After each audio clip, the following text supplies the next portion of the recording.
আসসালামু আলাইকুম viewers, gardening solution পিজির পক্ষ থেকে সবাই জানাচ্ছি স্বাগতম।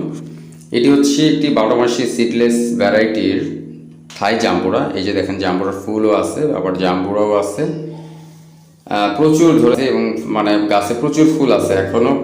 আপনার উপরের দিকে গাছটা অনেক বড়, যার জন্য উপরের দিকে দেখাইতে পারতেছি না, তবে প্রচুর ফুল, প্রচুর ফল। মানে আপনার হচ্ছে মানে সারা বছর আপনার হচ্ছে ফল, গাছ ভর্তি ফল দেখবেন, সারা বছর ফুল দেখবেন এবং প্রচণ্ড মিষ্টি একটি ভ্যারাইটি, সিডলেস ভ্যারাইটি। আপনার হচ্ছে বর্ষা মৌসুমে 1 থেকে 2টা বীজ থাকে, তবে হচ্ছে আপনার শীত মৌসুমে কোনো বীজ থাকে না। ভেতরটা প্রচণ্ড লাল হয়, প্রচণ্ড মিষ্টি। যারা থাই সিডলেস ভ্যারাইটির জাম্বুরা বাড়িতে রাখতে চান, ছাদ বাগানে রাখতে চান, তারা এই ভ্যারাইটিটা কালেকশন করতে পারেন। এটা খুবই এক্সক্লুসিভ একটি ভ্যারাইটি।